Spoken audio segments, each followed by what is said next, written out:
Chapter 16. Braddock's Expedition. The British government, not choosing to permit the union of the colonies as proposed at Albany, and to trust that union with their defense, lest they should thereby grow too military and feel their own strength, suspicions and jealousies at this time being entertained of them, sent over General Braddock with 2 regiments of regular English troops for that purpose.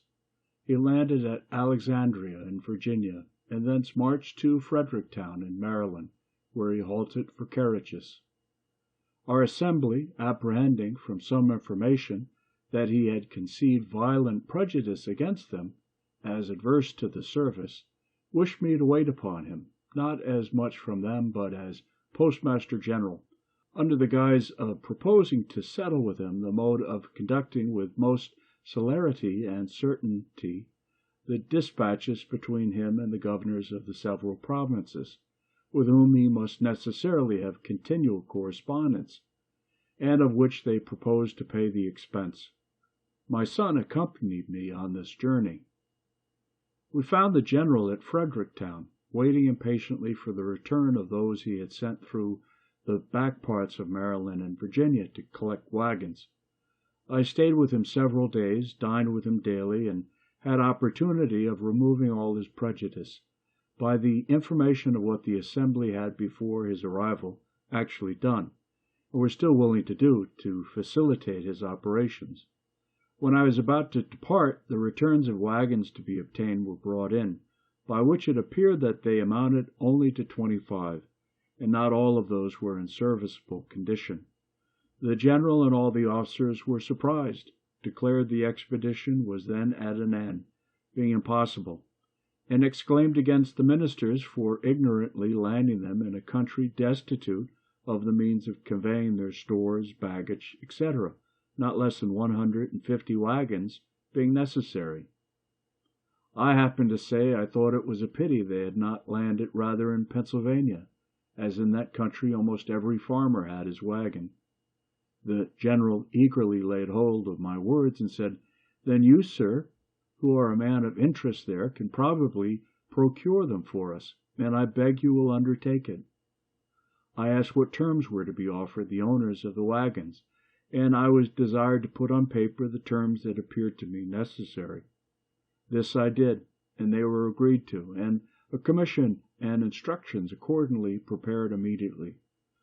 What those terms were will appear in the advertisement I published as soon as I arrived at Lancaster, which being from the great and sudden effect it produced, a piece of some curiosity, I shall insert it at length as it follows. Advertisement, Lancaster, April 26, 1755. Whereas 150 wagons, with 4 horses to each wagon, and 1,500 saddle or pack horses, are wanted for the service of His Majesty's forces now about to rendezvous at Will's Creek, and His Excellency General Braddock having been pleased to empower me to contract for the hire of the same, I hereby give notice that I shall attend for that purpose at Lancaster from this day to next Wednesday evening, and at York from next Thursday morning till Friday evening, where I shall be ready to agree for wagons and teams, or single horses, on the following terms, viz. 1. That there shall be paid for each wagon, with 4 good horses and a driver, 15 shillings per diem, and for each able horse with a pack saddle, or other saddle and furniture, 2 shillings per diem, and for each able horse without a saddle, 18 pence per diem. That the pay commence from the time of their joining the forces at Will Creek, which must be on or before the 20th of May ensuing, and that a reasonable allowance be paid over and above for the time necessary for their traveling to Will's Creek and home again after their discharge. 3. Each wagon and team and every saddle or pack horse is to be valued by indifferent persons chosen between me and the owner, and in case of the loss of any wagon, team, or other horse in the service, the price according to such valuation is to be allowed and paid. 7 days' pay is to be advanced and paid in hand by me to the owner of each wagon and team or horse at the time of contracting, if required, and the remainder to be paid by General Braddock or by the paymaster of the army at the time of their discharge, or from time to time as it shall be demanded. 5. No drivers of wagons or persons taking care of the hired horses are on any account to be called upon to do the duty of soldiers, or be otherwise employed than in conducting or taking care of their carriages or horses. 6. All oats, Indian corn, or other forage that wagons or horses bring to the camp, more than is necessary for the subsistence of the horses, is to be taken for the use of the army, and a reasonable price paid for the same. Note, my son William Franklin is empowered to enter into like contracts with any person in Cumberland County. B. Franklin. To the inhabitants of the counties of Lancaster, York, and Cumberland. Friends and countrymen, being occasionally at the camp at Frederick a few days since, I found the general and officers extremely exasperated on account of their not being supplied with horses and carriages, which had been expected from this province, as most able to furnish them. But through the dissensions between our governor and assembly, money had not been provided, nor any steps taken for that purpose. It was proposed to send an armed force immediately into these counties to seize as many of the best carriages and horses as should be wanted, and compel as many persons into the service as would be necessary to drive and take care of them. I apprehended that the progress of British soldiers through these counties on such an occasion, especially considering the temper they are in, and their resentment against us, would be attended with many and great inconveniences to the inhabitants, and therefore more willingly took the trouble of trying first what might be done by fair and equitable means. The people of these back counties have lately complained to the Assembly that a sufficient currency was wanting. You have an opportunity of receiving and dividing among you a very considerable sum, for if the service of this expedition should continue, as it is more than probable it will, for 120 days, the hire of these wagons and horses will amount to upward of 30,000 pounds, which will be paid you in silver and gold of the king's money. The service will be light and easy, for the army will scarce march above 12 miles per day, and the wagons and baggage horses, as they carry those things that are absolutely necessary to the welfare of the army, must march with the army, and no faster, and are, for the army's sake, always placed where they can be most secure, whether in a march or in a camp. If you are really, as I believe you are, good and loyal subjects to His Majesty, you may now do a most acceptable service, and make it easy to yourselves. For 3 or 4 of such as cannot separately spare from the business of their plantations a wagon and 4 horses and a driver, may do it together, one furnishing the wagon, another 1 or 2 horses, and another the driver, and divide the pay proportionately between you. But if you do not this service to your king and country voluntarily, when such good pay and reasonable terms are offered to you, your loyalty will be strongly suspected. The king's business must be done. So many brave troops come so far for your defense, must not stand idle through your backwardness to do what may be reasonably expected from you. Wagons and horses must be had. Violent measures will probably be used, and you will be left to seek for a recompense where you can find it, and your case perhaps be little pitied or regarded. I have no particular interest in this affair, as, except the satisfaction of endeavoring to do good, I shall have only my labor for my pains.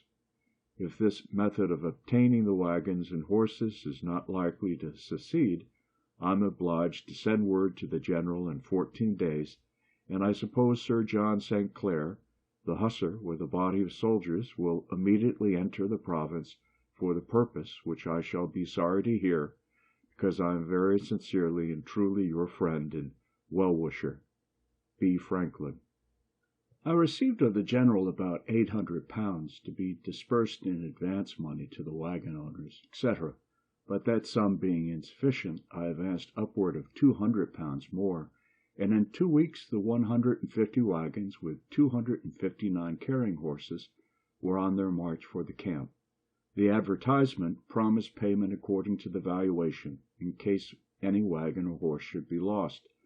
The owners, however, alleging they did not know General Braddock, or what dependence might be had on his promise, insisted on my bond for the performance, which I accordingly gave them. When I was at the camp supping one evening with the officers of Colonel Dunbar's regiment, he represented to me his concern for the subalterns, who, he said, were generally not in affluence, and could ill afford in this dear country to lay in the stores that might be necessary in so long a march, through a wilderness where nothing was to be purchased.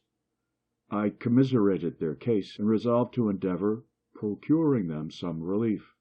I said nothing, however, to him of my intention, but wrote the next morning to the committee of the Assembly, who had the disposition of some public money, warmly recommending the case of these officers to their consideration, and proposing that a present should be sent them of necessaries and refreshments.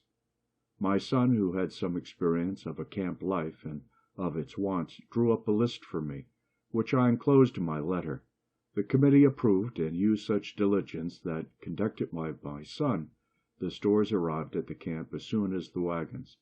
They consisted of 20 parcels, each containing 6 pounds loaf sugar, 6 pounds good Moscato, ditto, 1 pound good green tea, 1 pound good Bohea, ditto, 6 pounds good ground coffee, 6 pounds chocolate, 1 to 2 hundredweight best white biscuit, 1 to 2 pounds pepper, 1 quart best white wine, 1 quart best white wine vinegar, 1 Gloucester cheese, 1 keg containing 20 pounds good butter, 2 dozen old Madeira wine, 2 gallons Jamaica spirits, 1 bottle flour of mustard, 2 well-cured hams, 1 to 2 dozen dried tongues, 6 pounds rice, 6 pounds raisins.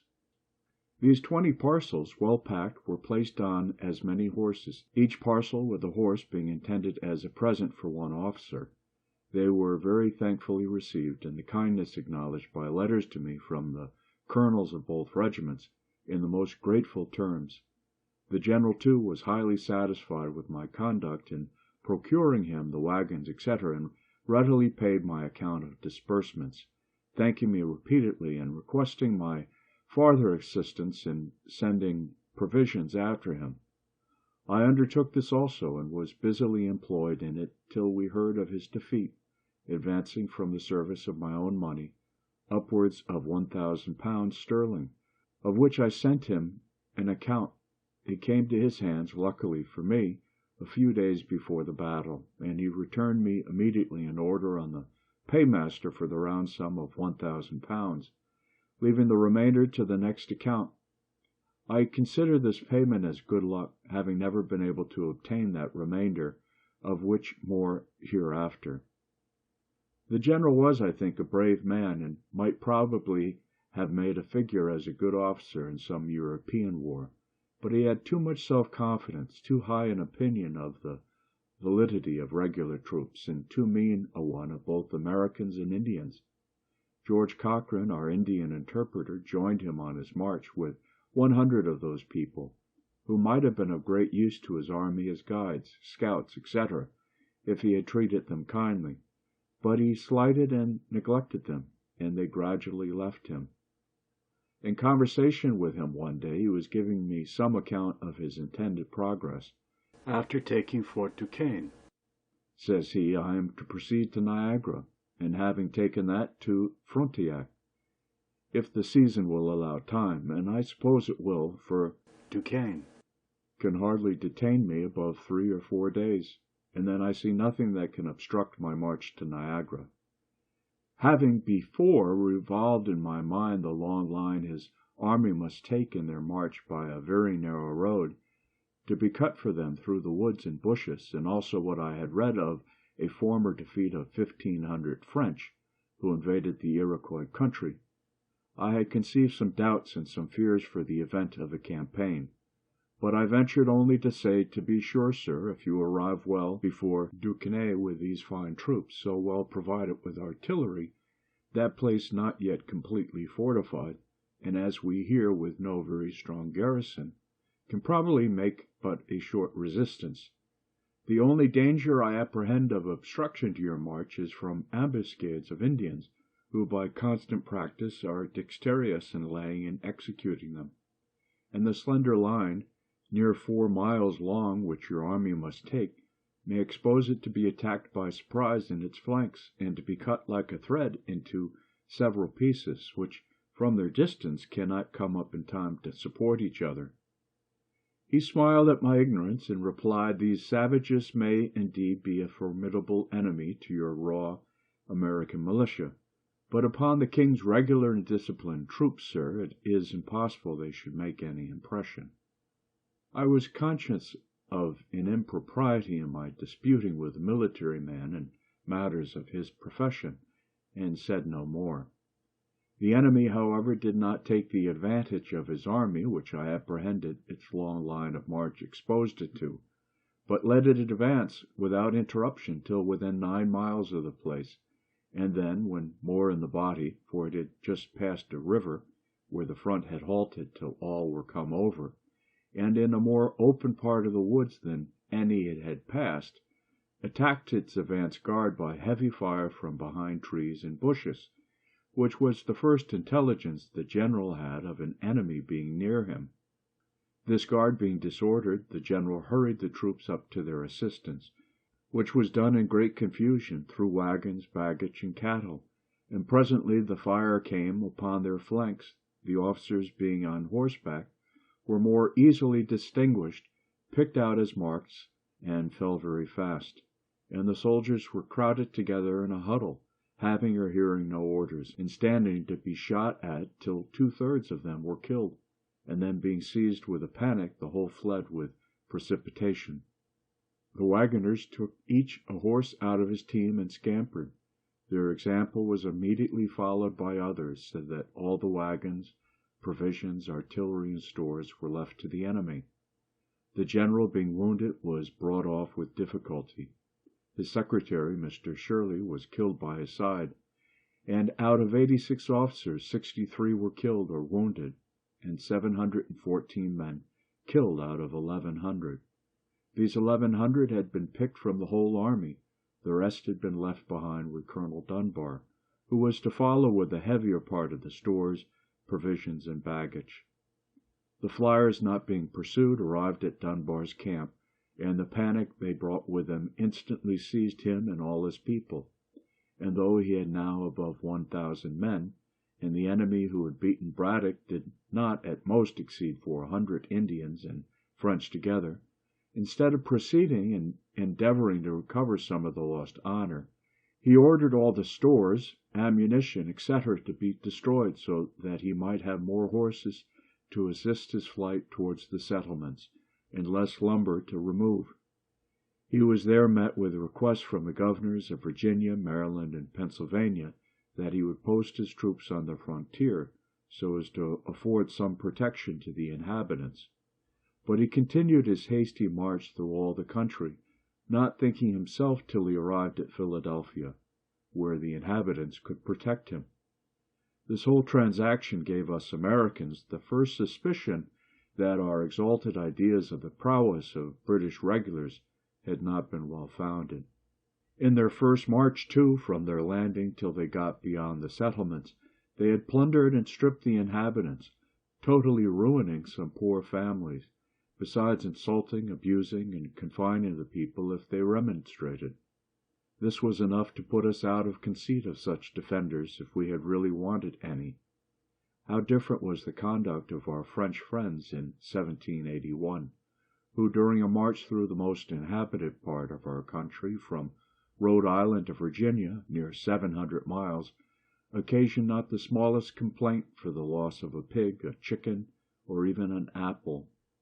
Captain Orme, who was one of the general's aides de camp, and being grievously wounded, was brought off with him, and continued with him to his death, which happened in a few days. told me that he was totally silent all the first day, and at night only said, "Who would have thought it?" That he was silent again the first day, saying only at last, "We shall better know how to deal with them another time," and died in a few minutes after. The Secretary's papers, with all the General's orders, instructions, and correspondence, falling into the enemy's hands, they selected and translated into French a number of the articles, which they printed, to provide the hostile intentions of the British court before the declaration of war. Among these I saw some letters of the General to the Ministry, speaking highly of the great service I had rendered the army, and recommending me to their notice. David Hume, too, who was some years after Secretary to Lord Hertford when Minister in France, and afterwards to General Conway when Secretary of State, told me he had seen among the papers in that office letters from Braddock highly recommending me.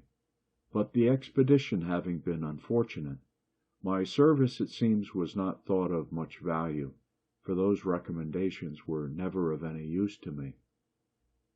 As to rewards from himself, I asked only one, which was that he would give orders to his officers not to enlist any more of our bought servants, and that he would discharge such as had already been enlisted. This he readily granted, and several were accordingly returned to their masters on my application. Dunbar, when the command devolved on him, was not so generous.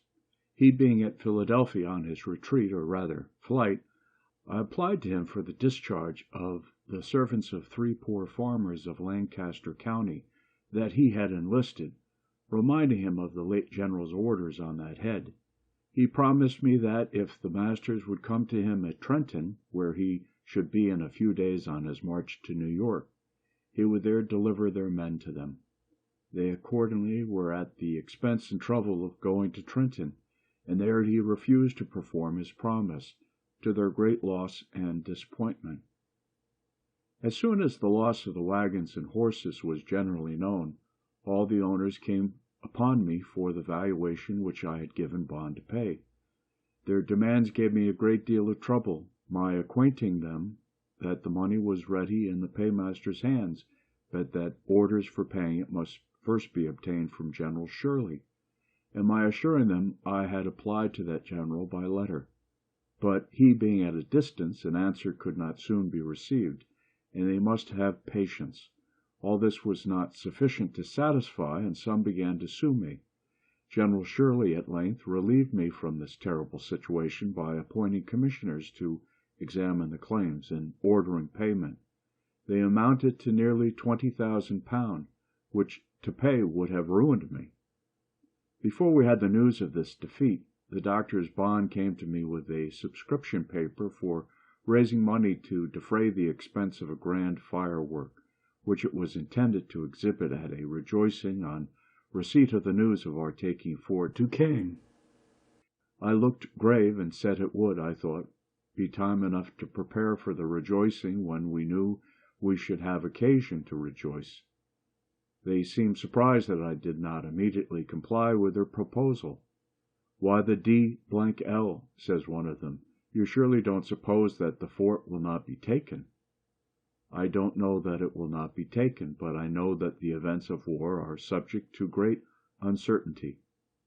I gave them the reasons of my doubting. The subscription was dropped, and the projectors thereby missed the mortification that they would have undergone if the firework had been prepared. Dr. Bond on some other occasion afterwards said that he did not like Franklin's forebodings. Gouverneur Morris, who had continually worried the Assembly with message after message before the defeat of Braddock, to beat them into the making of acts to raise money for the defense of the province, without taxing, among others, the proprietary estates, and had rejected all their bills for not having such an exempting clause, now redoubled his attacks with more hope of success, the danger and necessity being greater. The Assembly, however, continued firm, believing they had justice on their side, and that it would be giving up an essential right if they suffered the government to amend their money bills. In one of the last, indeed, which was for granting £50,000, His proposed amendment was only of a single word. The bill expressed that all estates, real and personal, those of the proprietaries, not excepted. His amendment was for "not" read only, a small but very material alteration. However, when the news of this disaster reached England, our friends there, whom we had taken care to furnish with all the Assembly's answers to the governor's messages, raised a clamor against the proprietaries for their meanness and injustice in giving their governor such instructions, some going so far as to say that by obstructing the defense of their province, they forfeited their right to do it. They were intimidated by this, and sent orders to their Receiver General to add £5,000 of their money to whatever sum might be given by the Assembly for such purpose. This, being notified to the House, was accepted in lieu of their share of a general tax, and a new bill was formed, with an exempting clause, which passed accordingly. By this act I was appointed one of the commissioners for disposing of the money, £60,000. I had been active in modelling the bill and procuring its passage, and had, at the same time, drawn a bill for establishing and disciplining a voluntary militia, which I carried through the House without much difficulty, as care was taken in it to leave the Quakers at their liberty. To promote the association necessary to form the militia, I wrote a dialogue, stating and answering all the objections I could think of to such a militia, which was printed and had, as I thought, great effect. Chapter 17. Franklin's Defense of the Frontier. While the several companies in the city and country were forming and learning their exercise, the governor prevailed with me to take charge of our northwestern frontier, which was infested by the enemy, and provide for the defense of the inhabitants by raising troops and building a line of forts. I undertook this military business, though I did not conceive myself well qualified for it. He gave me a commission with full powers, and a parcel of blank commissions for officers, to be given to whom I thought fit. I had but little difficulty in raising men, soon having 560 under my command. My son, who had in the preceding war been an officer in the army raised against Canada, was my aide-de-camp, and of great use to me. The Indians had burned Gnadenhut, a village settled by the Moravians, and massacred the inhabitants, but the place was thought a good situation for one of the forts. In order to march thither, I assembled of the companies at Bethlehem, the chief establishment of those people. I was surprised to find it in so good a posture of defense. The destruction of Gnadenhut had made them apprehend danger. The principal buildings were defended by a stockade. They had purchased a quantity of arms and ammunition from New York, and had even placed quantities of small paving stones between the windows of the high stone houses, for their women to throw down upon the heads of any Indians that should attempt to force into them. The armed brethren, too, kept watch, and relieved as methodically as in any garrison town. A conversation with the Bishop Spangenberg, I mentioned this my surprise, for knowing that they had obtained an act of Parliament exempting them from military duties in the colonies, I had supposed they were conscientiously scrupulous of bearing arms. He answered me that it was not one of their established principles, but that at the time of their obtaining that act it was thought to be a principle with many of their people. On this occasion, however, they, to their surprise, found it adopted by but a few. It seems they were either deceived in themselves or deceived the Parliament. But common sense, aided by present danger, will sometimes be too strong for whimsical opinions. It was the beginning of January when we set out upon this business of building forts. I sent one detachment toward the Minisink, with instructions to erect one for the security of that upper part of the country, and another to the lower part, with similar instructions, and I concluded to go myself with the rest of my force to Gnadenhut, where a fort was thought more immediately necessary. The Moravians procured me 5 wagons for our tools, stores, baggage, etc. Just before we left Bethlehem, 11 farmers who had been driven from their plantations by the Indians came to me requesting a supply of firearms, that they might go back and fetch off their cattle. I gave them each a gun with suitable ammunition. We had not marched many miles before it began to rain, and it continued raining all day. There were no habitations on the road to shelter us till we arrived near night at the house of a German, where, and in his barn, we were all huddled together, as wet as water could make us. It was well we were not attacked in our march, for our arms were of the most ordinary sort, and our men could not keep the gun locks dry. Footnote: flint-lock guns, discharged by means of a spark struck from flint and steel into powder priming in an open pan. The Indians are dexterous in contrivances for that purpose, which we had not. They met that day the 11 poor farmers above mentioned, and killed 10 of them. The one who escaped informed that his and his companions' guns would not go off, the priming being wet with the rain. The next day being fair, we continued our march, and arrived at the desolated Gnadenhut. There was a sawmill near, round which were left several piles of boards, with which we soon hutted ourselves, an operation the more necessary at that inclement season, as we had no tents. Our first work was to bury more effectively the dead we found there, who had been half interred by the country people. The next morning our fort was planned and marked out. The circumference measured 455 feet, which would require as many palisades to be made of trees, one with another, of a foot diameter each. Our axes, of which we had 70, were immediately set to work to cut down trees, and our men being dexterous in the use of them, great dispatch was made. Seeing the trees fall so fast, I had the curiosity to look at my watch, when 2 men began to cut at a pine. In 6 minutes they had it upon the ground, and I found it of 14 inches diameter. Each pine made 3 palisades of 18 feet long, pointed at one end. While these were preparing, our other men dug a trench all around of 3 feet deep, in which the palisades were to be planted, and our wagons, the bodies being taken off, and the fore and hind wheels separated by taking out the pin which united the 2 parts of the perch. Footnote: perch. Here the pole connecting the front and rear wheels of a wagon. We had 10 carriages with 2 horses each to bring the palisades from the woods to the spot.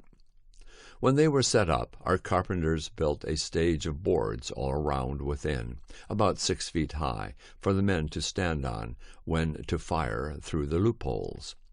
We had 1 swivel gun, which we mounted on one of the angles, and fired it as soon as we fixed, to let the Indians know, if any were within hearing, that we had such pieces.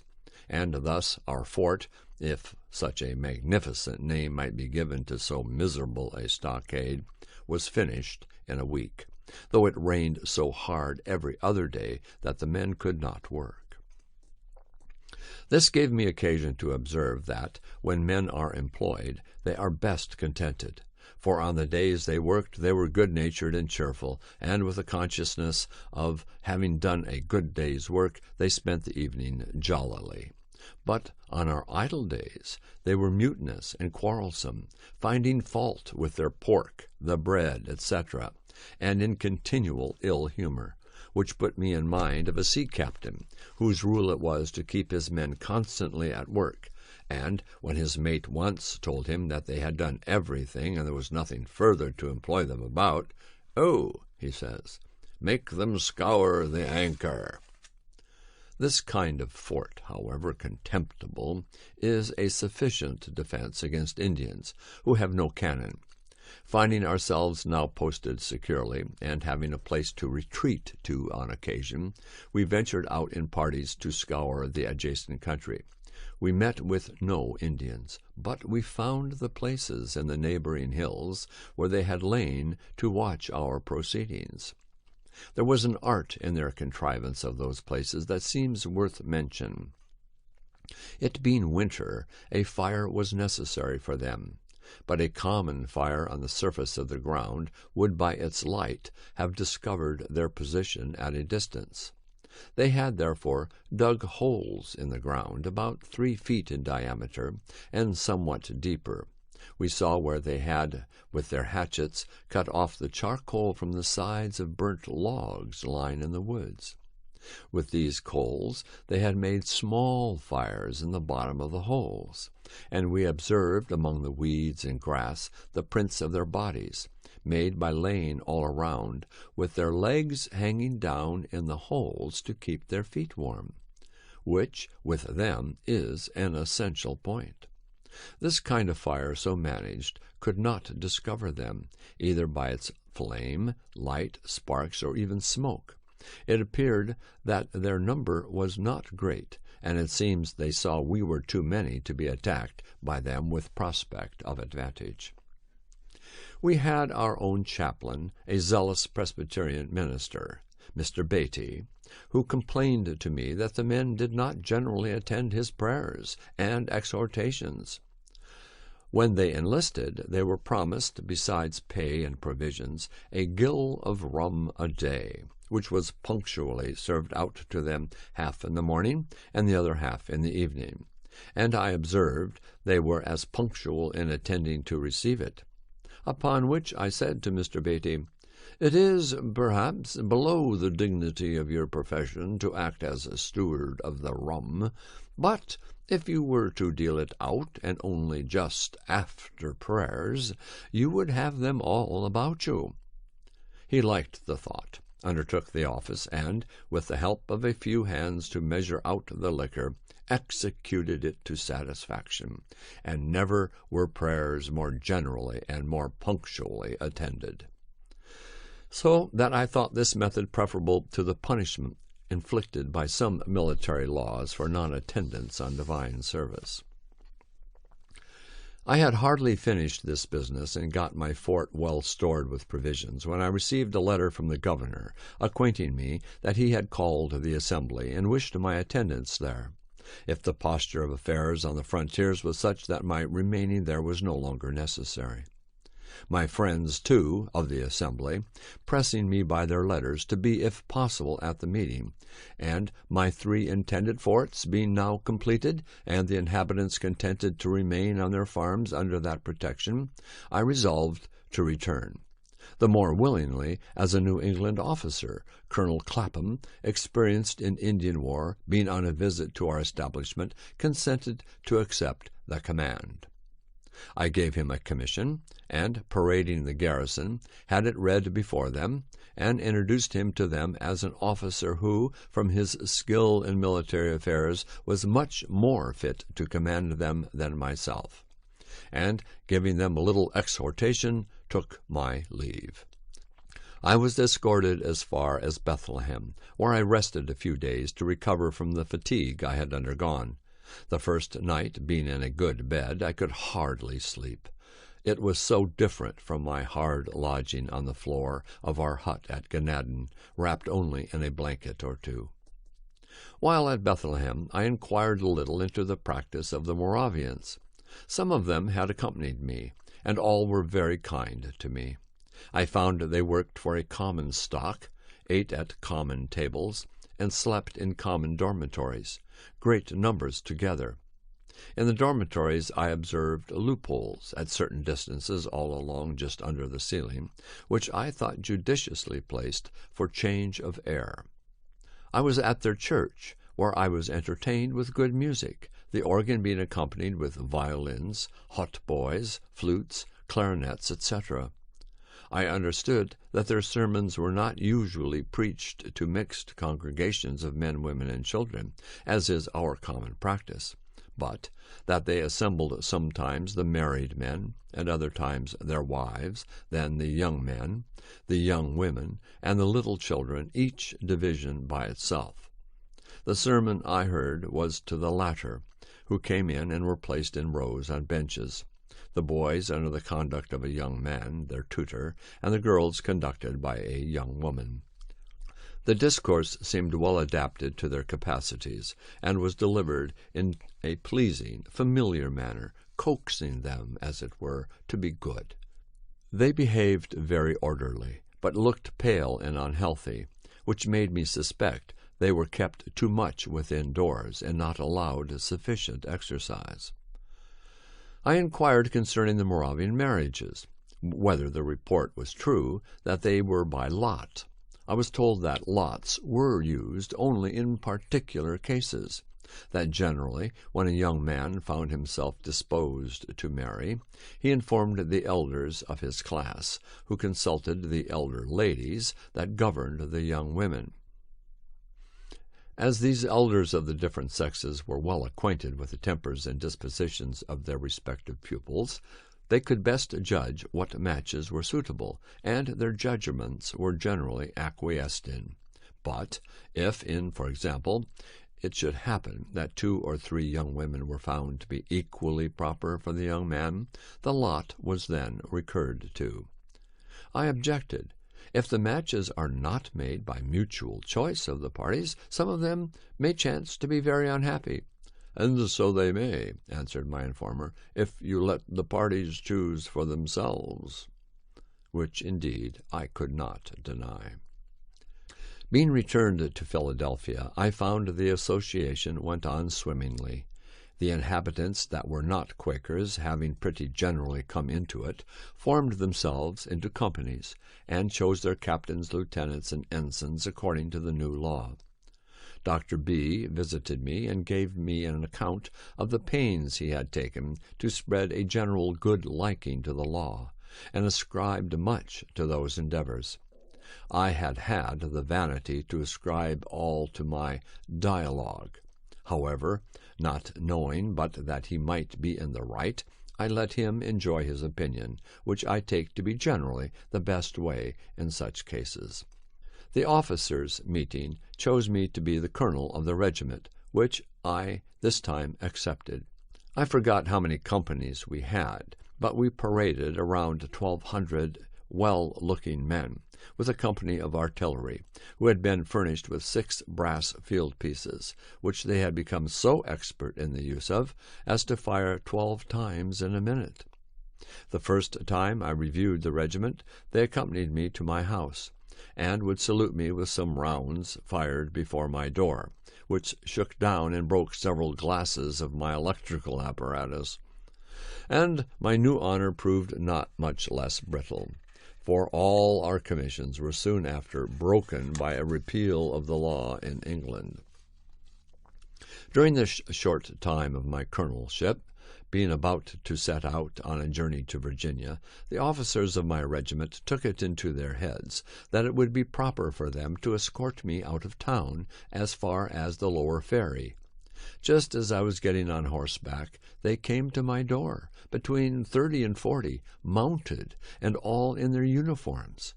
I had not been previously acquainted with the project, or I should have prevented it, being naturally averse to the assuming of state on any occasion, and I was a good deal chagrined at their appearance, as I could not avoid their accompanying me.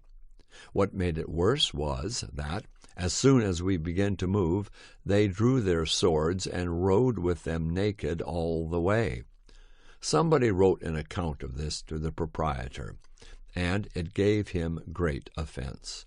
No such honor had been paid him when in the province, nor to any of his governors, and he said it was only proper to princes of the blood royal, which may be true for aught I know, who was, and still am, ignorant of the etiquette of such classes. This silly affair, however, greatly increased his rancor against me, which was before not a little, on account of my conduct in the assembly respecting the exemption of his estate from taxation, which I had always opposed very warmly, and not without severe reflections on his meanness and injustice of contending for it. He accused me to the ministry as being the great obstacle to the king's service, preventing, by my influence in the House, the proper form of the bills for raising money, and he instanced this parade with my officers as proof of my having an intention to take the government of the province out of his hands by force. He also applied to Sir Everard Falconer, the Postmaster General, to deprive me of my office, but it had no other effect than to procure from Sir Everard a gentle admonition. Notwithstanding the continual wrangle between the governor and the House, in which I, as a member, had so large a share, there still subsisted a civil intercourse between that gentleman and myself, and we never had any personal difference.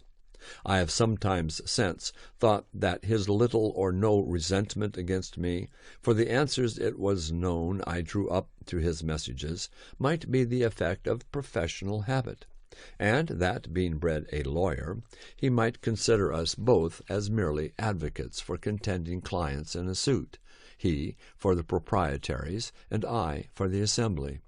He would, therefore, sometimes call, in a friendly way, to advise with me on difficult points, and sometimes, though not often, take my advice.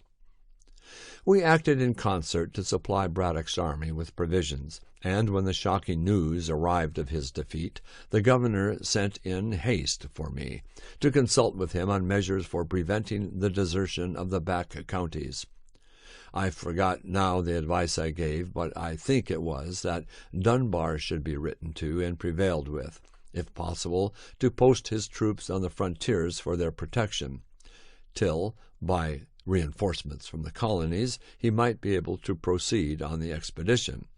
And after my return from the frontier, he would have had me undertake the conduct of such an expedition with provincial troops for the reduction of Fort Duchesne, Dunbar and his men being otherwise employed, and he proposed to commission me as general. I had not so good an opinion of my military abilities as he professed to have, and I believe his professions must have exceeded his real sentiments. But probably he might think that my popularity would facilitate the raising of the men, and my influence in assembly the grant of money to pay them, and that perhaps without taxing the proprietary estate. Finding me not so forward to engage as he expected, the project was dropped, and he soon after left the government, being superseded by Captain Denny. Chapter 18. Scientific Experiments. Before I proceed in relating the part I had in public affairs under this new governor's administration, it may not be amiss here to give some account of the rise and progress of my philosophical reputation. In 1746, being at Boston, I met there with a Dr. Spence, who was lately arrived from Scotland, and showed me some electric experiments. They were imperfectly performed, as he was not very expert, but, being on a subject quite new to me, they equally surprised and pleased me. Soon after my return to Philadelphia, our library company received from Mr. P. Collinson, Fellow of the Royal Society of London. Footnote: The Royal Society of London for Improving Natural Knowledge was founded in 1660, and holds the foremost place among English societies for the advancement of science. End of footnote. A present of a glass tube was some account of the use of it in making such experiments. I eagerly seized the opportunity of repeating what I had seen at Boston, and, by much practice, acquired great readiness in performing those also which we had an account of from England, adding a number of new ones. I say much practice, for my house was continually full for some time with people who came to see these new wonders. To divide a little this encumbrance among my friends, I caused a number of similar tubes to be blown at our glass house, with which they furnished themselves, so that we had at length several performers. Among these the principal was Mr. Kinserly, an ingenious neighbour, who, being out of business, I encouraged to undertake showing the experiments for money, and drew up for him 2 lectures, in which the experiments were ranged in such order, and accompanied with such explanations in such method, is that the foregoing should assist in comprehending the following. He procured an elegant apparatus for the purpose, in which all the little machines that I had roughly made for myself were nicely formed by instrument makers. His lectures were well attended, and gave great satisfaction, and after some time he went through the colonies, exhibiting them in every capital town, and picked up some money. In the West India Islands, indeed, it was with difficulty the experiments could be made, from the general moisture of the air. Obliged as we were to Mr. Collinson for his present of the tube, etc., I thought it right that he should be informed of our success in using it, and wrote him several letters containing accounts of our experiments. He got them read in the Royal Society, where they were not at first thought worth so much as to be printed in their Transactions. One paper which I wrote for Mr. Kinserly on the sameness of lightning with electricity, I sent to Dr. Mitchell, an acquaintance of mine, and one of the members also of that society, who wrote me word that it had been read, but was laughed at by the connoisseurs. The papers, however, being shown to Dr. Fothergill, he thought them of too much value to be stifled, and advised the printing of them. Mr. Collinson then gave them to Cave for publication in his Gentleman's Magazine, but he chose to print them separately in a pamphlet. Dr. Fothergill wrote the preface. Cave, it seems, judged rightly for his profit, for by the editions that arrived afterward they swelled to a quarto volume, which has had 5 editions, and cost him nothing for copy money. It was, however, some time before those papers were much taken notice of in England, a copy of them happening to fall into the hands of the Count de Buffon. Footnote: a celebrated French naturalist, 1707 to 1788. End of footnote. A philosopher deservedly of great reputation in France, and indeed all over Europe. He prevailed with Monsieur Dalibard.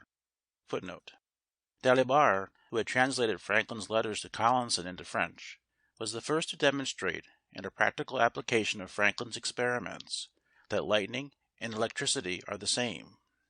Quote, "This was May 10th, 1752, 1 month before Franklin flew his famous kite at Philadelphia, and proved the fact himself." End quote. McMaster. End of footnote. To translate them into French, and they were printed at Paris. The publication offended the Abbé Nollet, preceptor in natural philosophy to the royal family, and an able experimenter who had formed and published a theory of electricity, which then had the general vogue.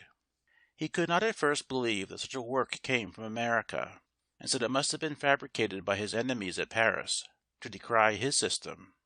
Afterwards, having been assured that there really existed such a person as Franklin at Philadelphia, which he had doubted, he wrote and published a volume of letters, chiefly addressed to me, defending his theory, and denying the verity of my experiments, and of the positions deduced from them.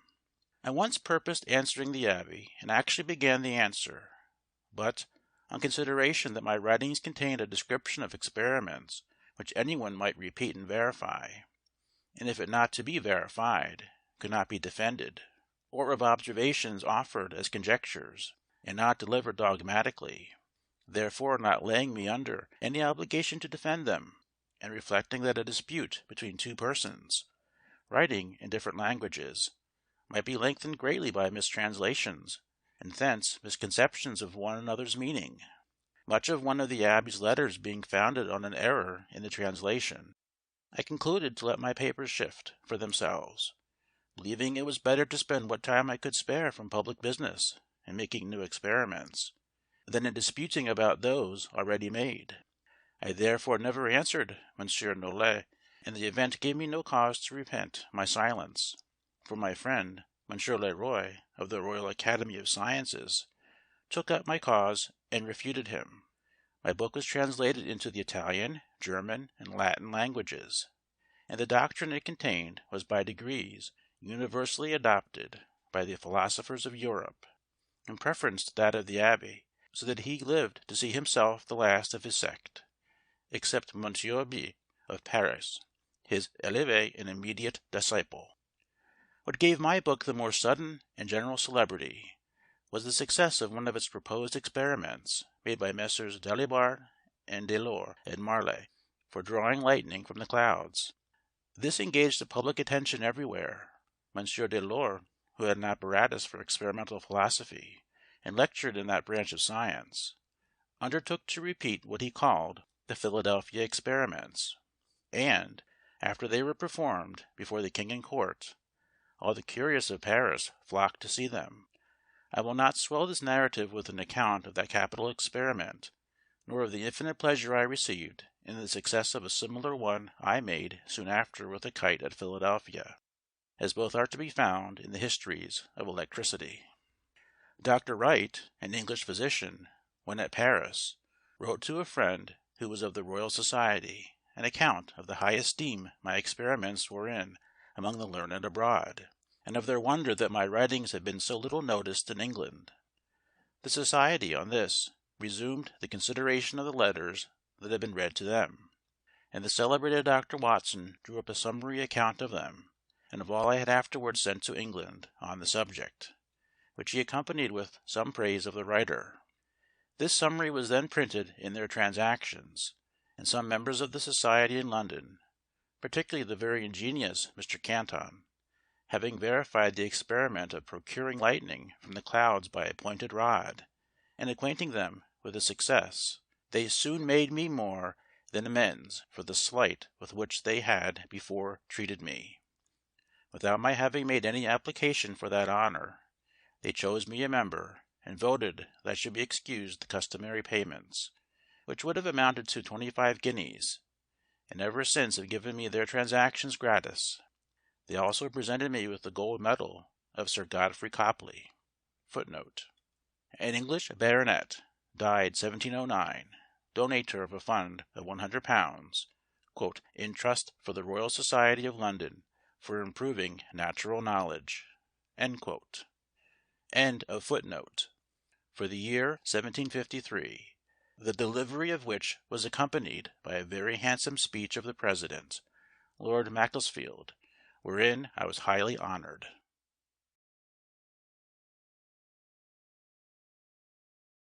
Chapter 19. Agent of Pennsylvania in London. Our new governor, Captain Denny, brought over for me the beforehand mentioned medal from the Royal Society, which he presented to me at an entertainment given him by the city. He accompanied it with very polite expressions of his esteem for me, having, as he said, been long acquainted with my character. After dinner, when the company, as was customary at that time, were engaged in drinking, he took me aside into another room, and acquainted me that he had been advised by his friends in England to cultivate a friendship with me, as one who was capable of giving him the best advice, and of contributing most effectually to the making his administration easy; that he therefore desired of all things to have a good understanding with me, and he begged me to be assured of his readiness on all occasions to render me every service that might be in his power. He said much to me, also, of the proprietor's good disposition towards the province, and of the advantage it might be to us all, and to me in particular, if the opposition that had been so long continued to his measures was dropped, and harmony restored between him and the people, in effecting which, it was thought no one could be more serviceable than myself, and I might depend on adequate acknowledgments and recompenses, etc., etc. The drinkers, finding we did not return immediately to the table, sent us a decanter of Madeira, which the governor made liberal use of, and in proportion became more profuse of his solicitations and promises. My answers were to this purpose, that my circumstances, thanks to God, were such as to make proprietary favours unnecessary to me, and that, being a member of the Assembly, I could not possibly accept of any; that, however, had no personal enmity to the proprietary, and that, whenever the public measures he proposed should appear to be for the good of the people, no one should espouse and forward them more zealously than myself, my past opposition having been founded on this, that the measures which had been urged were evidently intended to serve the proprietary interest, with great prejudice to that of the people, that I was much obliged to him, the governor, for his professions of regard to me, and that he might rely on everything in my power to make his administration as easy as possible, hoping at the same time that he had not brought with him the same unfortunate instruction his predecessor had been hampered with. On this he did not then explain himself, but when he afterwards came to do business with the Assembly, they appeared again. The disputes were renewed, and I was as active as ever in the opposition, being the penman first of the request to have a communication of the instructions, and then of the remarks upon them, which may be found in the votes of the time, and in the historical review I afterward published. But between us personally no enmity arose. We were often together. He was a man of letters, had seen much of the world, and was very entertaining and pleasing in conversation. He gave me the first information that my old friend James Ralph was still alive, that he was esteemed one of the best political writers in England, had been employed in the dispute Footnote, quarrel between George II and his son Frederick, Prince of Wales, who died before his father, and Footnote, between Prince Frederick and the King, and had obtained a pension of 300 a year, that his reputation was indeed small as a poet, Pope having damned his poetry in the Dunciad. Footnote, a satirical poem by Alexander Pope, directed against various contemporary writers. End footnote. But his prose was thought as good as any man's.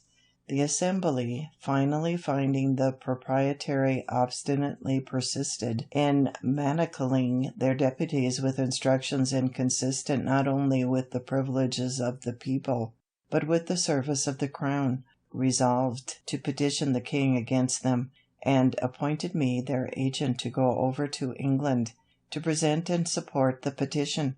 The House had sent up a bill to the governor, granting a sum of £60,000 for the king's use, £10,000 of which was subjected to the orders of the then General, Lord Loudon, which the governor absolutely refused to pass, in compliance with his instructions.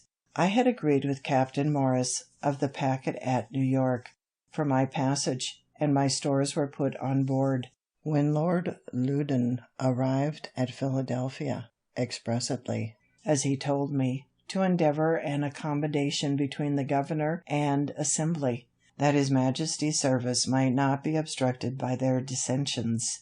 Accordingly, he desired the governor and myself to meet him, that he might hear what was to be said on both sides. We met and discussed the business. In behalf of the Assembly, I urged all the various arguments that may be found in the public papers of that time, which were of my writing, and are printed with the minutes of the Assembly, and the governor pleaded his instructions, the bond he had given to observe them, and his ruin if he disobeyed, yet seemed not unwilling to hazard himself if Lord Loudon would advise it. This his lordship did not choose to do, though I once thought I had nearly prevailed with him to do it, but finally he rather chose to urge the compliance of the Assembly, and he entreated me to use my endeavours with them for that purpose, declaring that he would spare none of the king's troops for the defence of our frontiers, and that, if we did not continue to provide for that defence ourselves, they must remain exposed to the enemy. I acquainted the House with what had passed, and, presenting them with a set of resolutions I had drawn up, declaring our rights, and that we did not relinquish our claim to those rights, but only suspended the exercise of them on this occasion through force, against which we protested, they at length agreed to drop that bill, and frame another comfortable to the proprietary instructions. This of course the governor passed. and I was then at liberty to proceed on my voyage. But, in the meantime, the packet had sailed with my sea stores, which was some loss to me, and my only recompense was his lordship's thanks for my service, all the credit of obtaining the accommodation falling to his share. He set out for New York before me, and, as the time for dispatching the packet boats was at his disposition, and there were 2 then remaining there, one of which, he said, was to sail very soon, I requested to know the precise time, that I might not miss her by any delay of mine. His answer was, "I have given out that she is to sail on Saturday next, but I may let you know, entre nous, that if you are there by Monday morning, you will be in time, but do not delay longer." By some accidental hindrance at a ferry, it was Monday noon before I arrived, and I was much afraid she might have sailed, as the wind was fair. But I was soon made easy by the information that she was still in the harbor, and would not move till the next day. One would imagine that I was now on the very point of departing for Europe. I thought so, but I was not then so well acquainted with his lordship's character, of which indecision was one of the strongest features. I shall give some instances. It was about the beginning of April that I came to New York, and I think it was near the end of June before we sailed. There were then 2 of the packet boats, which had been long in port, but were detained for the general's letters, which were always to be ready tomorrow. Another packet arrived. She too was detained, and, before we sailed, a 4th was expected. Ours was the first to be dispatched, as having been their longest. Passengers were engaged in all, and some extremely impatient to be gone, and the merchants uneasy about their letters, and the orders they had given for insurance, it being war time, for fall goods. But their anxiety availed nothing. His lordship's letters were not ready, and yet whoever waited on him found him always at his desk, pen in hand, and concluded he must needs write abundantly. Going myself one morning to pay my respects, I found in his antechamber one Innes, a messenger of Philadelphia, who had come from thence express with a packet from Governor Denny for the general. He delivered to me some letters from my friends there, which occasioned my inquiring when he was to return, and where he lodged, that I might send some letters by him. He told me he was ordered to call tomorrow at 9 for the general's answer to the governor, and should set off immediately. I put my letters into his hands the same day. A fortnight after I met him again in the same place. "So, you are soon returned, Innes?" "Returned? No, I am not gone yet." "How so?" "I have called here by order every morning these 2 weeks past for his lordship's letter, and it is not yet ready." "Is it possible, when he is so great a writer? For I see him constantly at his escritoire." "Yes," says Innes, "but he is like St. George on the signs, always on horseback, and never rides on." This observation of the messenger was, it seems, well founded, for, when in England, I understood that Mr. Pitt, Footnote, William Pitt, 1st Earl of Chatham, 1708 to 1778, a great English statesman and orator. Under his able administration, England won Canada from France. He was a friend of America at the time of our Revolution. Footnote. Gave it as one reason for removing this general, and sending Generals Amherst and Wolfe, that the minister never heard from him, and could not know what he was doing. This daily expectation of sailing, and all the 3 packets going down to Sandy Hook, to join the fleet there, the passengers thought it best to be on board, lest by a sudden order the ships should sail, and they be left behind. There, if I remember right, we were about 6 weeks, consuming our sea stores, and obliged to procure more. At length the fleet sailed, the general and all his army on board, bound to Louisburg, with the intent to besiege and take that fortress. all the packet-boats in company ordered to attend the general's ship, ready to receive his dispatches when they should be ready. We were out 5 days before we got a letter with leave to part, and then our ship quitted the fleet and steered for England. The other 2 packets he still detained, carried them with him to Halifax, where he stayed some time to exercise the men in sham attacks upon sham forts, then altered his mind as to besieging Louisburg, and returned to New York with all his troops, together with the 2 packets above mentioned, and all their passengers. During his absence the French and savages had taken Fort George, on the frontier of that province, and the savages had massacred many of the garrison after capitulation. I saw afterwards in London Captain Bonnell, who commanded one of those packets. He told me that, when he had been detained a month, he acquainted his lordship that his ship was grown foul, to a degree that must necessarily hinder her fast sailing, a point of consequence for a packet boat, and requested an allowance of time to heave her down and clean her bottom. He was asked how long time that would require. He answered, 3 days. The general replied, "If you can do it in 1 day, I give leave, otherwise not, for you must certainly sail the day after tomorrow."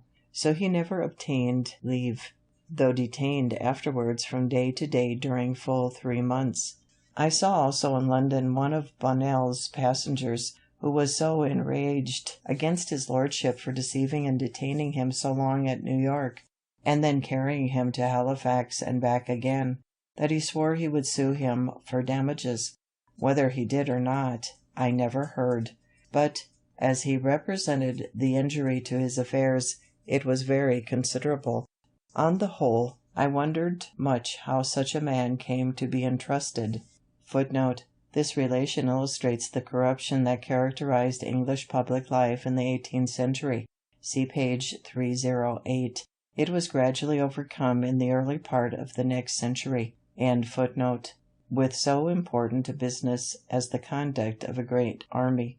But, having since seen more of the great world, and the means of obtaining, and motives for giving places, my wonder is diminished. General Shirley, on whom the command of the army devolved from the death of Braddock, would, in my opinion, if continued in place, have made a much better campaign than that of Loudon in 1757, which was frivolous, expensive, and disgraceful to our nation beyond conception. For, though Shirley was not a bred soldier, he was sensible and sagacious in himself, and attentive to good advice from others, capable of forming judicious plans, and quick and active in carrying them into execution. Loudon, instead of defending the colonies with his great army, left them totally exposed while he paraded idly at Halifax, by which means Fort George was lost. Besides, he deranged all our mercantile operations, and distressed our trade, by a long embargo on the exportation of provisions, on pretence of keeping supplies from being obtained by the enemy, but in reality for beating down their price in favor of the contractors, in whose profits, it was said, perhaps from suspicion only, he had a share. And, when at length the embargo was taken off, by neglecting to send notice of it to Charlestown, the Carolina fleet was detained near 3 months longer, whereby their bottoms were so much damaged by the worm that a great part of them foundered in their passage home. Shirley was, I believe, sincerely glad of being relieved from so burdensome a charge as the conduct of an army must be to a man unacquainted with military business.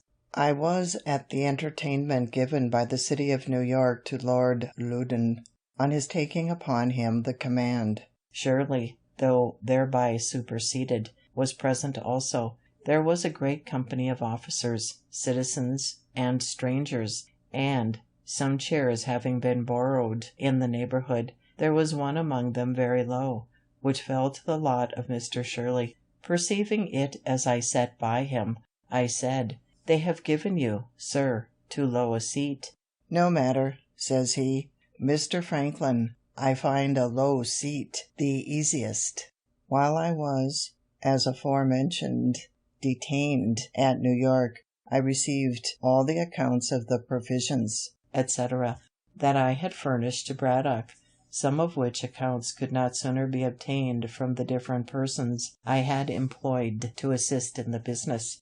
I presented them to Lord Loudon, desiring to be paid the balance.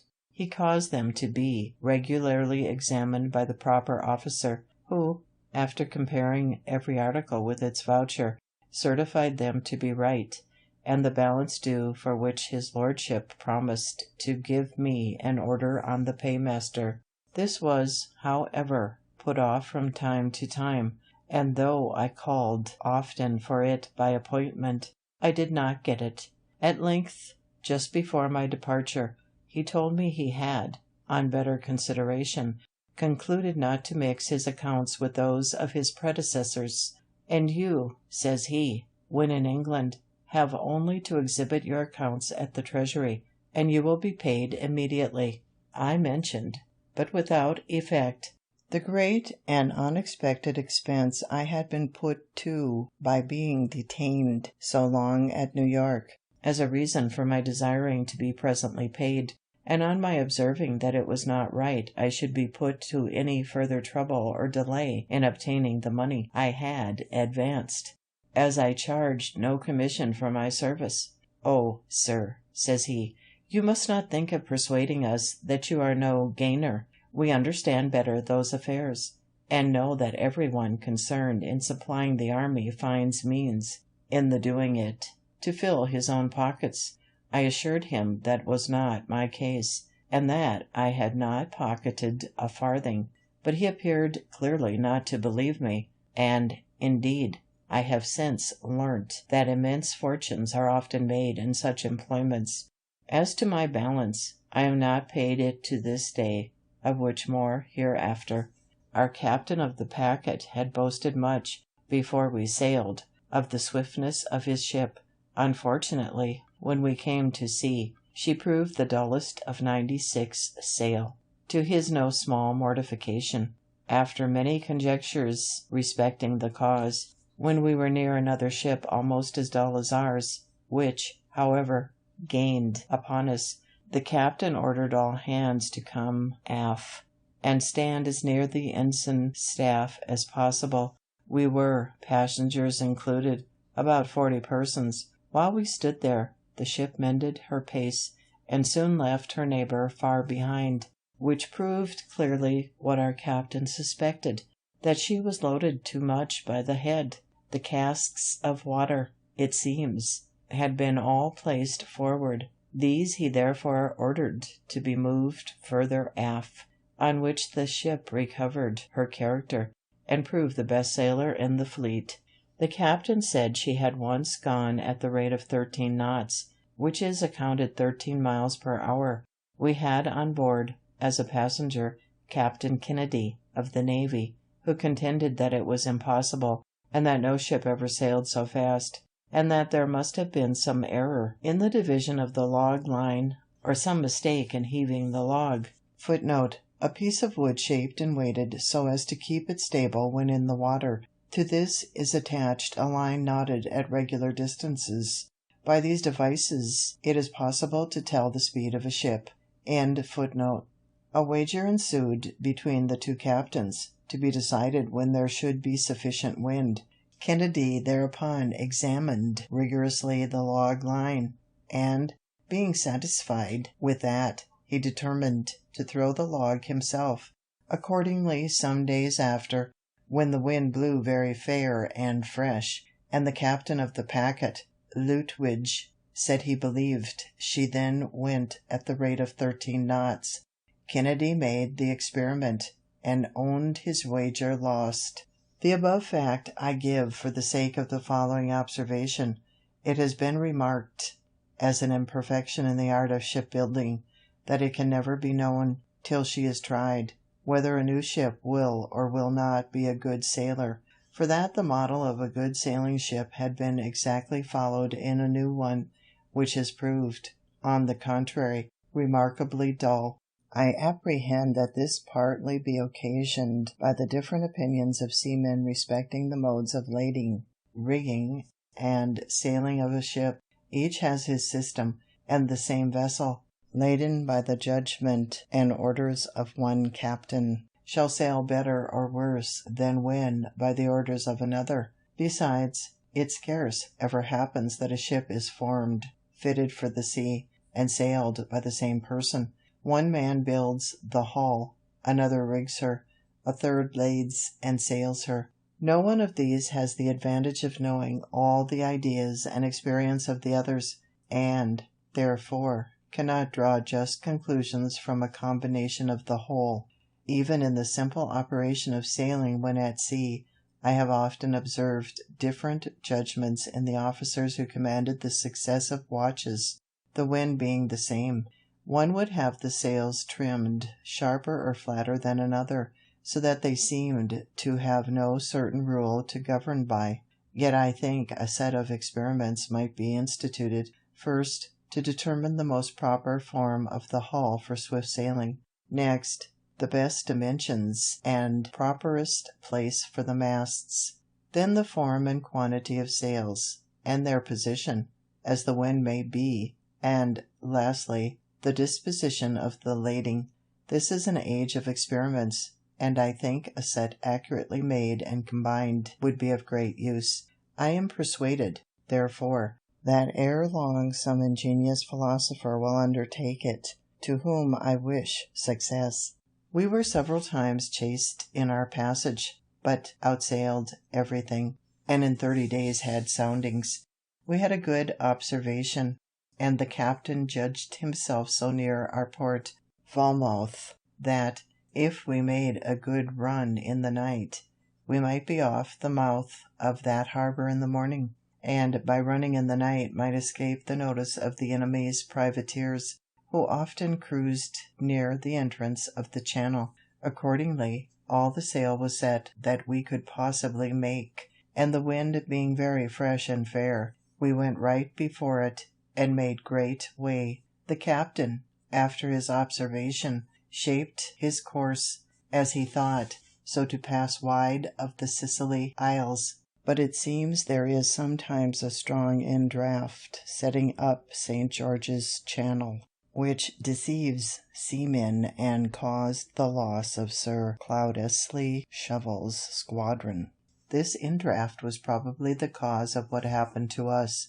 We had a watchman placed in the bow, to whom they often called, "Look well out before there," and he as often answered, "Aye, aye," but perhaps had his eyes shut, and was half asleep at the time, they sometimes answering, as is said, mechanically, for he did not see a light just before us, which had been hid by the studding sails from the man at the helm, and from the rest of the watch, but by an accidental yaw of the ship was discovered, and occasioned a great alarm, we being very near it, the light appearing to me as big as a cart-wheel. It was midnight, and our captain fast asleep, but Captain Kennedy, jumping upon deck, and seeing the danger, ordered the ship to wear round, all sails standing, an operation dangerous to the masts, but it carried us clear, and we escaped shipwreck, for we were running right upon the rocks on which the lighthouse was erected.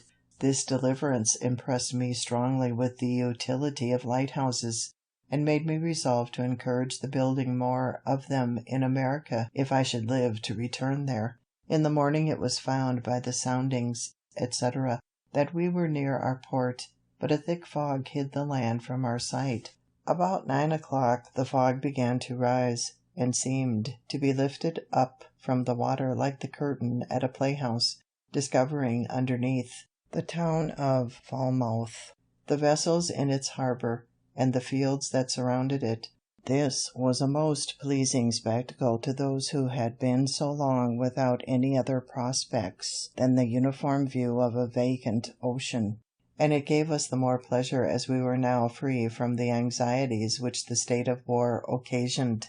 I set out immediately, with my son, for London, and we were only stopped a little by the way to view Stonehenge. Footnote: a celebrated prehistoric ruin, probably of a temple built by the early Britons near Salisbury, England. It consists of inner and outer circles of enormous stones, some of which are connected by stone slabs. End footnote. On Salisbury Plain, and Lord Pembroke's house and gardens, and his very curious antiquities at Wilton. We arrived in London the 27th of July, 1757. Footnote: here terminates the Autobiography, as published by William Temple Franklin and his successors. What follows was written in the last year of Dr. Franklin's life, and was never before printed in English. Mr. Bigelow's note in his edition of 1868. In footnote: as soon as I was settled in a lodging Mr. Charles had provided for me, I went to visit Dr. Fothergill, to whom I was strongly recommended, and whose counsel respecting my proceedings I was advised to obtain.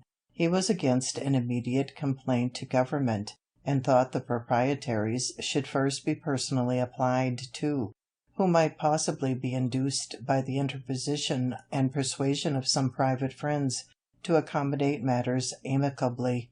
I then waited on my old friend and correspondent, Mr. Peter Collison, who told me that John Hanbury, the great Virginian merchant, had requested to be informed when I should arrive, that he might carry me to Lord Granville's. Footnote: George Granville or Grenville, 1712 to 1770, as English Premier from 1763 to 1765. He introduced the direct taxation of the American colonies, and has sometimes been called the immediate cause of the Revolution. End footnote. Who was then President of the Council and wished to see me as soon as possible. I agreed to go with him the next morning. Accordingly Mr. Hanbury called for me and took me in his carriage to that nobleman's, who received me with great civility, and after some questions respecting the present state of affairs in America and discourse thereupon, he said to me, "You Americans have wrong ideas of the nature of your Constitution. You contend that the King's instructions to his governors are not laws, and think yourselves at liberty to regard or disregard them at your own discretion. But those instructions are not like the pocket instructions given to a minister going abroad, for regulating his conduct in some trifling point of ceremony. They are first drawn up by judges learned in the laws. They are then considered, debated, and perhaps amended in council, after which they are signed by the king. They are then, so far as they relate to you, the law of the land, for the king is the legislator of the colonies." Footnote: this whole passage shows how hopelessly divergent were the English and American views on the relations between the mother country and her colonies. Grenville here made clear that the Americans were to have no voice in making or amending their laws. Parliament and the king were to have absolute power over the colonies. No wonder Franklin was alarmed by this new doctrine. End footnote. I told his lordship this was new doctrine to me. I had always understood from our charters that our laws were to be made by our assemblies, to be presented indeed to the king for his royal assent, but that being once given the king could not repeal or alter them, and as the assemblies could not make permanent laws without his assent, so neither could he make a law for them without theirs. He assured me I was totally mistaken. I did not think so, however, and his lordship's conversation having a little alarmed me as to what might be the sentiments of the court concerning us, I wrote it down as soon as I returned to my lodgings. I recollected that about 20 years before, a clause in a bill brought into Parliament by the Ministry had proposed to make the King's instructions laws in the colonies, but the clause was thrown out by the Commons, for which we adored them as our friends and friends of liberty, till by their conduct towards us in 1765 it seemed that they had refused that point of sovereignty to the king only that they might reserve it for themselves. With his keen insight into human nature and his consequent knowledge of American character, he foresaw the inevitable result of such an attitude on the part of England. This conversation with Grenville makes these last pages of the Autobiography one of its most important parts. After some days, Dr. Fothergill having spoken to the proprietaries, they agreed to a meeting with me at Mr. T. Penn's house in Spring Garden. The conversation at its first consisted of mutual declarations of disposition to reasonable accommodations, but I suppose each party had its own ideas of what should be meant by reasonable. We then went into consideration of our several points of complaint, which I enumerated. The proprietaries justified their conduct as well as they could, and I the assemblies. We now appeared very wide, and so far from each other in our opinions as to discourage all hope of agreement. However, it was concluded that I should give them the heads of our complaints in writing, and they promised then to consider them. I did so soon after, but they put the paper into the hands of their solicitor, Ferdinand John Paris, who managed for them all their law business in their great suit with the neighboring proprietary of Maryland, Lord Baltimore, which had subsisted 70 years, and wrote for them all their papers and messages in their dispute with the Assembly. He was a proud, angry man, and as I had occasionally in the answers of the Assembly treated his papers with some severity, they being really weak in point of argument and haughty in expression, he had conceived a mortal enmity to me, which discovering itself whenever we met, I declined the proprietary's proposal that he and I should discuss the heads of complaint between our two selves, and refused treating with anyone but them.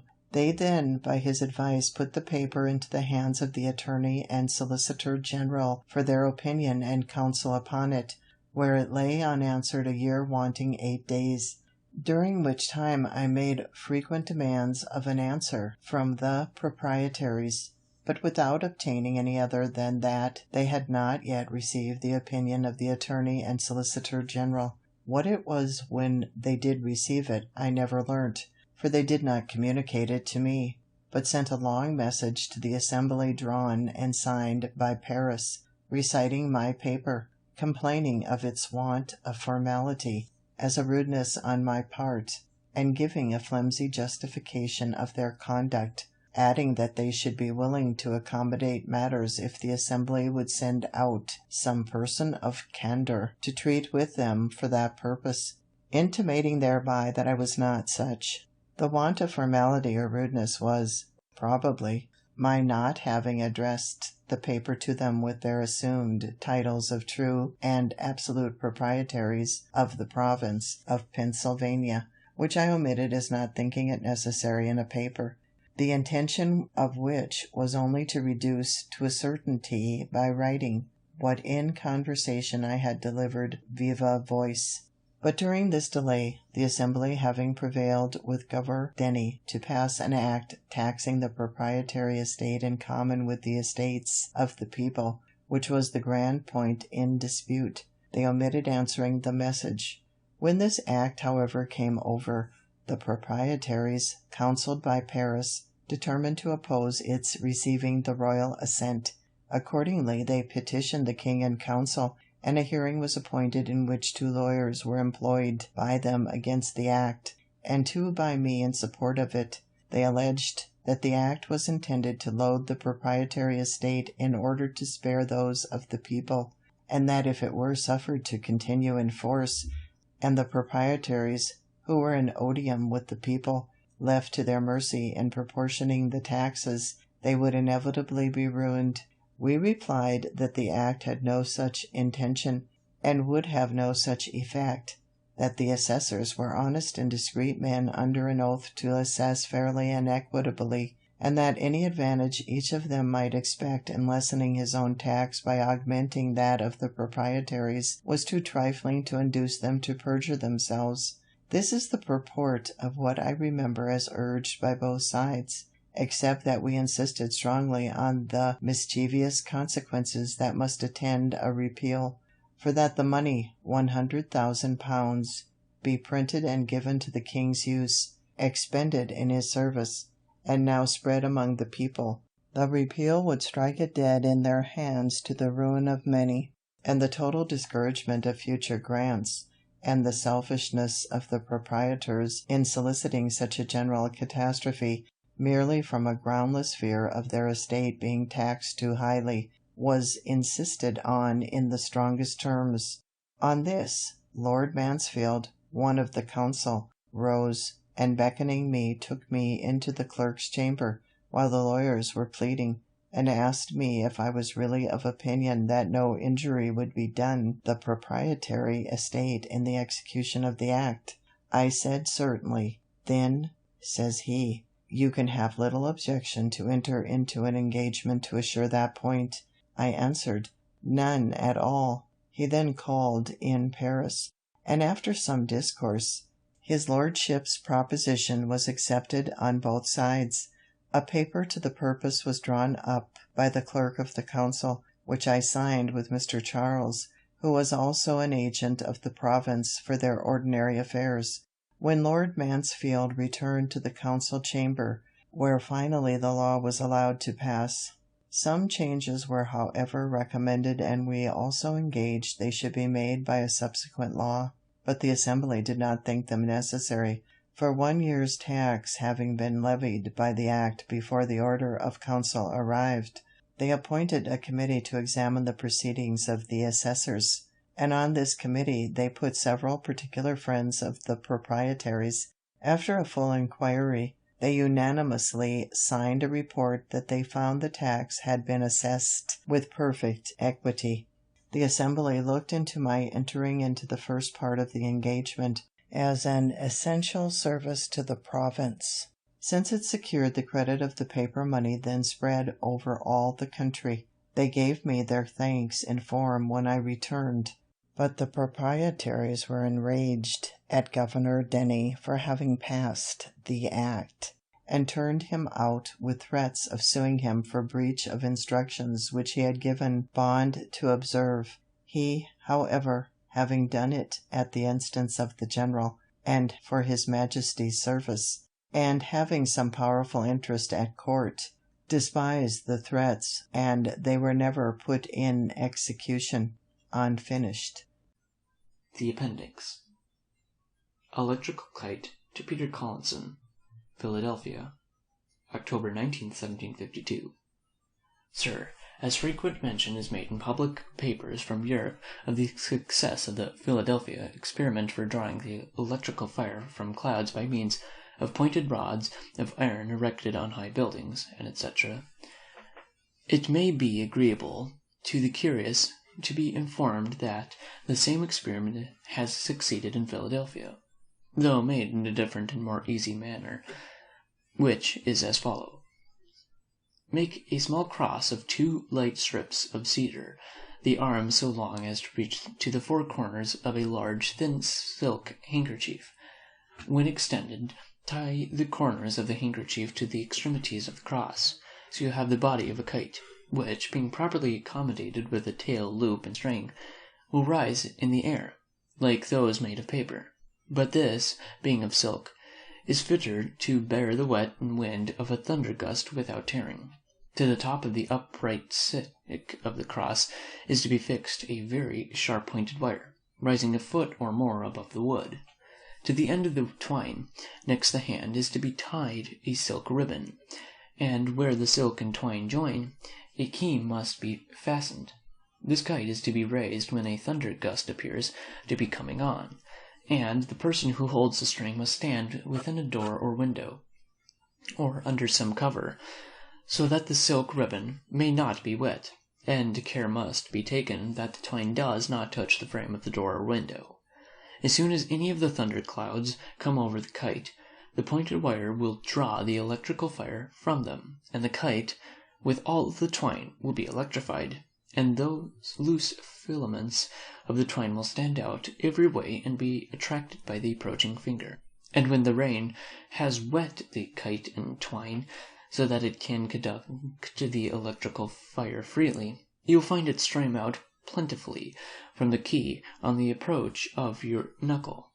At this key the file may be charged, and from the electric fire thus obtained, my spirits may be kindled, and all the electric experiments be performed, which are usually done by the help of a rubbed glass globe or tube, and thereby the sameness of the electric matter with that of lighting completely demonstrated. Benjamin Franklin. End of the appendix.